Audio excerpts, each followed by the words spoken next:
The room is relationships. The room is you and me and everyone in America.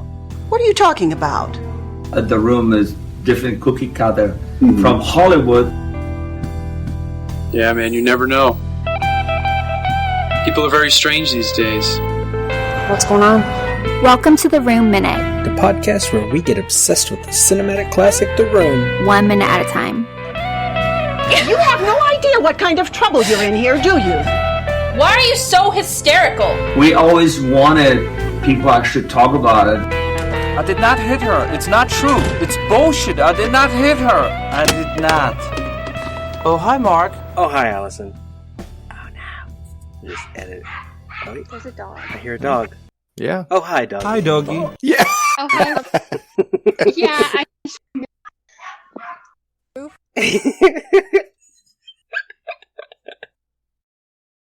You guys there? I am. Okay. I was waiting to see if she came right back. Or Yeah, what. good. I don't know. She doesn't have a dog as far as I know. Oh, well, that's even more interesting. Well, oh, hi, Robert. Oh, hi, Brian. And oh, hi, listeners. I guess we're here to talk about minute 92 of The Room, in which Hulk smash I had. I had something better when I was making my notes, and I forgot to type it. Oh, hi, Sneeze. Come. This minute begins with Johnny coming down the stairs. More Arnold Schwarzenegger grunts, and then he takes his low-energy rage to the couch. Because, you know, you gotta sit down when you're raging.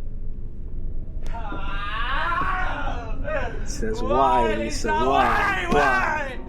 And he increasingly gets distraught. He's almost acting. I'm pretty sure the tears are fake.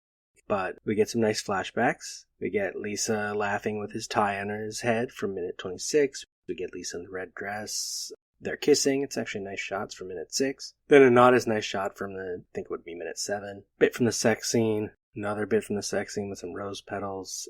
And then we get Lisa in the red dress lying on the bed before the sex scene, which is out of order. But I guess I'm okay with it. The weird thing about it is I'm pretty sure it's while Denny is still in the room. So that's awkward.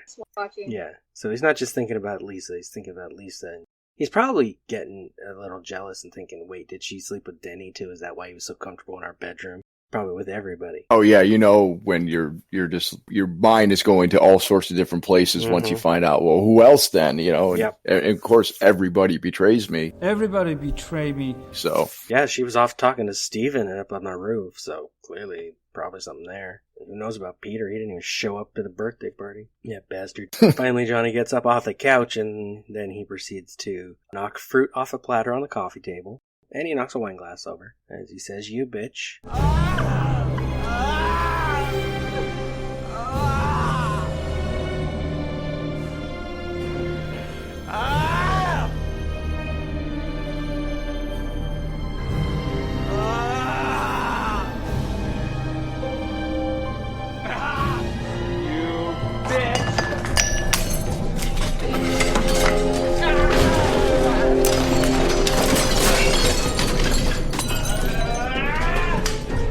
I'm pretty sure he kind of says you bitch a second time quietly there, which it's weird sound, like they didn't quite get the recording. He knocks over the candelabra over by the door to the alcohol and chair storage room, and kicks those wicker boxes that have just been sitting there doing nothing. He knocks over the CD stand, and he knocks the glasses and the candles off the mantle, and there's a great moment there, because the picture frame on the mantle falls forward, and clearly lands on the camera, because it stops moving. Which is great. Yeah, that I caught that. That's pretty funny. Yeah, and then he says, you bitch. He grabs the TV, says you bitch again. And the TV, by the way, has its cord attached with duct tape. It's not actually attached to the TV. So this is the TV that doesn't work. And he throws it out the window.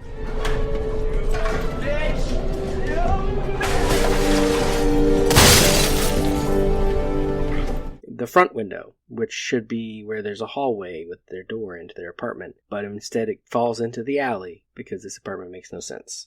Yeah, it's like that thing from Doctor Who, where it's bigger on the inside than it appears. Oh, yeah. Yeah, because this is a regular apartment building outside, but inside, and we'll see upstairs, I think it's next minute we see that there's, just like downstairs, it has windows on too many sides. Like, it's a tiny little place. It doesn't make any sense. It's like it's smaller on the inside. It's like a reverse TARDIS. Yeah.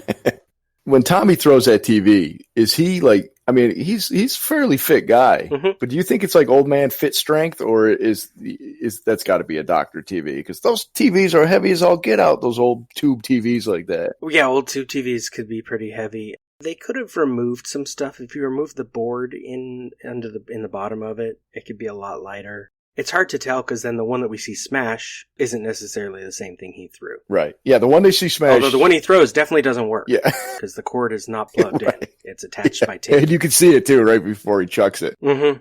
Yeah. But yeah, I mean, I was thinking about that because I had it, I had TV that size bigger, and I wasn't picking that thing up over my head and chucking it out a window, that's for sure. No. Which makes it a great moment in the scene, though, because if you know that's heavy, you're like, oh, he's really raging now. Well, there you said when you said Hulk smash, there you go. Mm-hmm. The madder he gets, the stronger he gets, and Johnny's the strongest one there is. So. And then we go to upstairs, and before anything happens, I'd like to talk about the stairs because the pole at the center of the stairs is gone. For some reason, the fake staircase is even more fake now because it comes up and stops 2 steps above the floor, so you have to step down from the staircase. And on the right, there's clearly nowhere the stairs go. There's no opening in the floor. They shouldn't have shot that angle. They'd done so well. Oh, I had not even noticed that. And it's clear as day. He takes a step down. Mm-hmm. Oh my gosh. Well, so that, I mean, clearly whoever did this apartment violated building code and all that. Yes.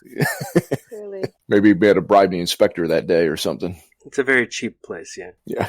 Well, and they, for the set, they didn't know they needed a second floor until they needed a second floor. So I'm surprised they have any stairs over there rather than just cut to the bedroom and not show us. Just put a ladder. Yeah. A ladder Well, just never show that corner of the room. This is the only time we see the front of the dresser, and like behind it there's another window, which that means the bedroom has windows on 3 sides, which is a very odd place. I mean, that can happen, but not in the apartment building we saw from the outside. Yeah, I mean, it's like I think when they made Firefly, they built the Serenity, and they actually built the compartments for it, but they weren't. They would do clever edits and cuts to make it look like they were walking, continuing on. Well, for the TV show, Yeah. As I understand it, I think for the movie they attached them to each other because they had a bigger studio, and so it was actually complete. I think you're right, complete-ish. Right. Yeah. I was thinking of the TV show, but clearly they didn't do the same thing here. Right. As no clever cuts to hide the seams, shall we say? But they do have clever symbolism because those art dummies that we noticed a couple minutes ago on the dresser are now standing up, even though no one has been around to stand them. But I think it's symbolism because Lisa just stood up for herself by leaving, and now Johnny is standing up for himself by raging. Clever filmmaking is what that is, so that we don't notice the fake stairs. The elephant in the room is this was his Citizen Kane moment. Was this his Oscar moment to show his rage? And because you said he's, what do you say, Brando, yeah. And James Dean. So is it, he's channeling his... This is his Brando this time. Well, you're right. This is the... it's almost going, why, Lisa, why, Hey, Stella! Hey, Stella!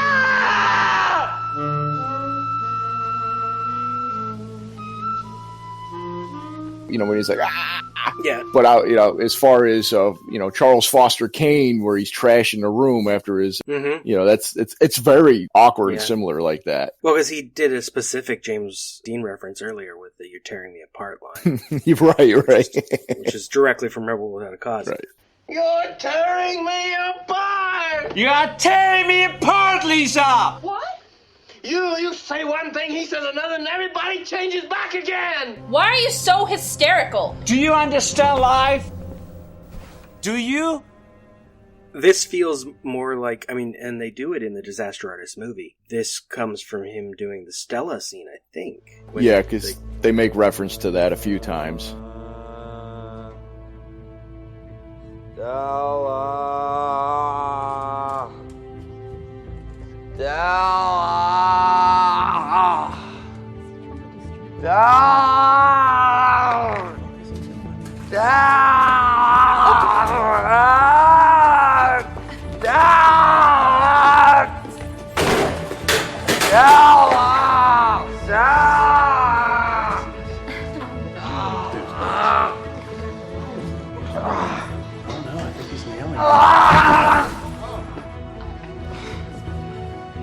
Tell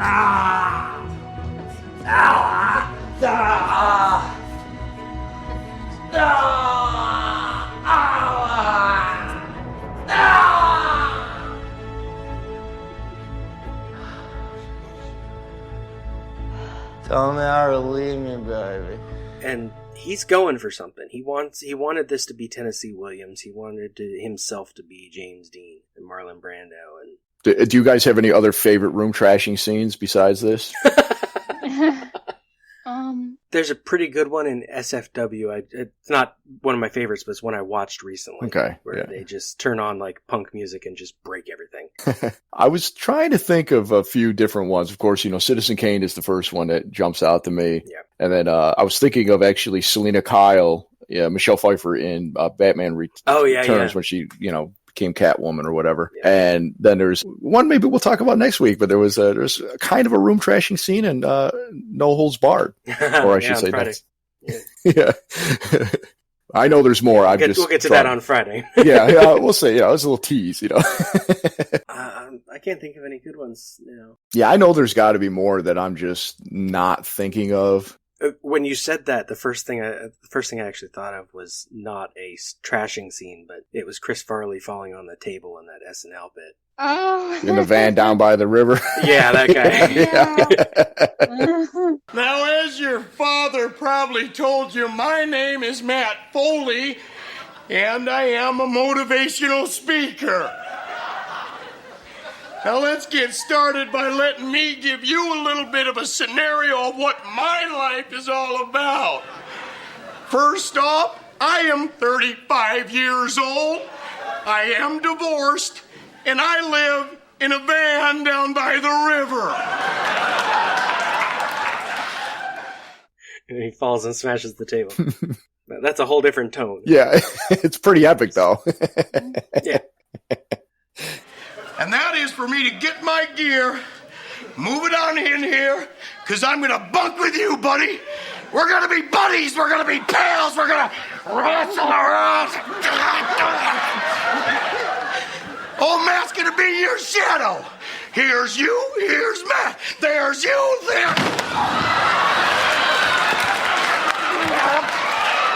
Whoops-a-daisy. Whoops-a-daisy. By God. We're going to have to clean that up later. Now Johnny comes upstairs. He says, screw the whole world.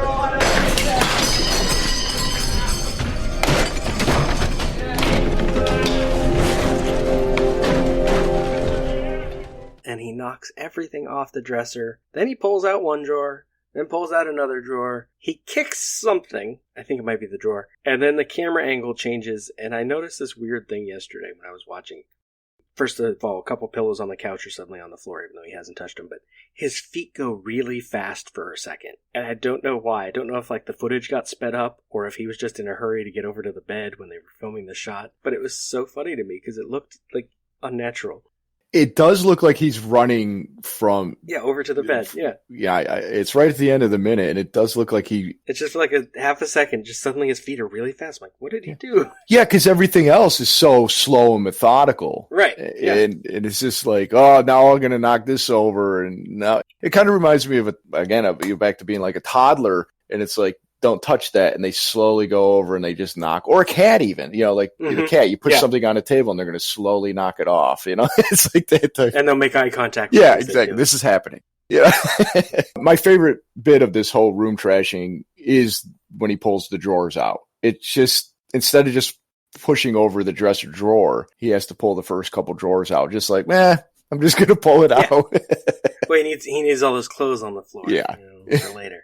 I was hoping he'd pull more drawers. When I'm watching it again, I'm like, wait, he only pulls 2? Aw. It would have been funnier if he took the time to literally pull, there's at least 5 or 6 drawers. If he went, and then pushed it over, because then it'd be kind of goofy.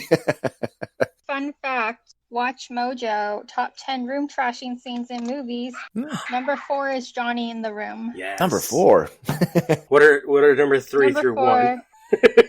What did better? Number 1 is Citizen Kane. Okay. 2 is Batman Returns. Okay. 3 is Fantastic Mr. Fox. I don't remember that one. No. I only saw that movie once. I keep envisioning some movie where like guys were moshing, and I don't think it's the one you mentioned, Robert. I have something else in mind, and for the life of me, I cannot think of it. Where the guys intentionally kind of like throwing their bodies into the room to break it, but like SLC Punk, maybe. Yeah, I don't know. It's like I got this vision, but I can't place where it could be from.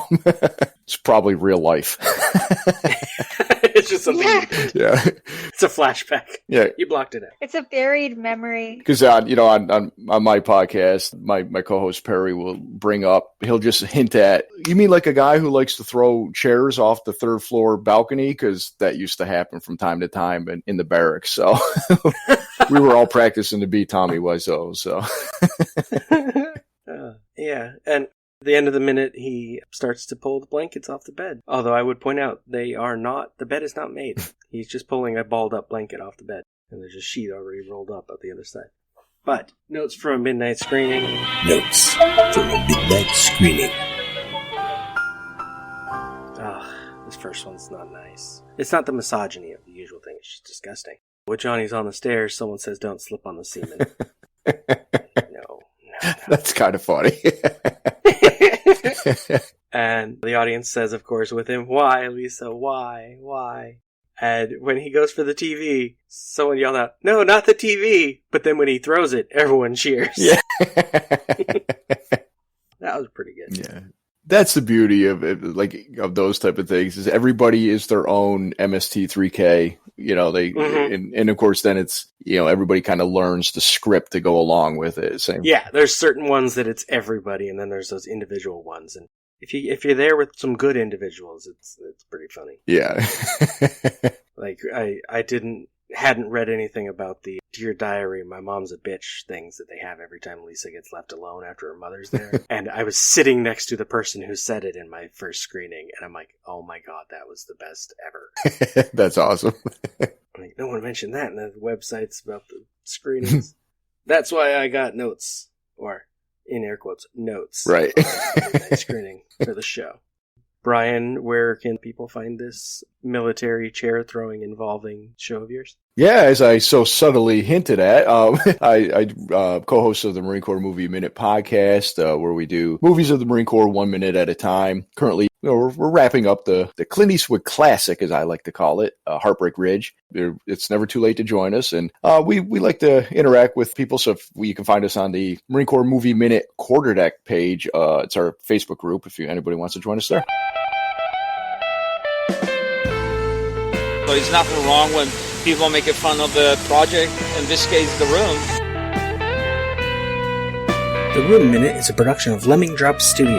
You can find more content at lemmingdrops.com. Follow The Room Minute on all the obvious social media. If you've got any stupid comments after the show, you can leave them in your pocket on Facebook.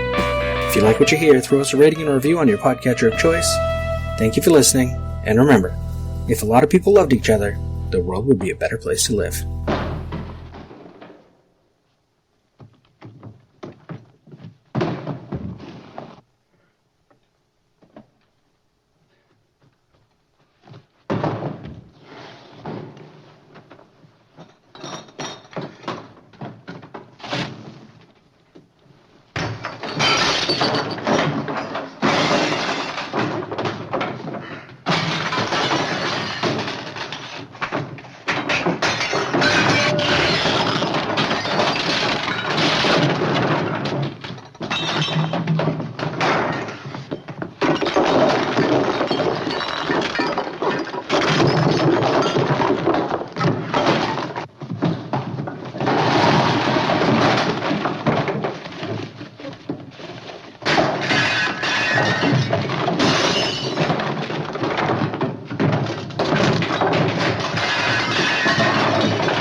Rosebud.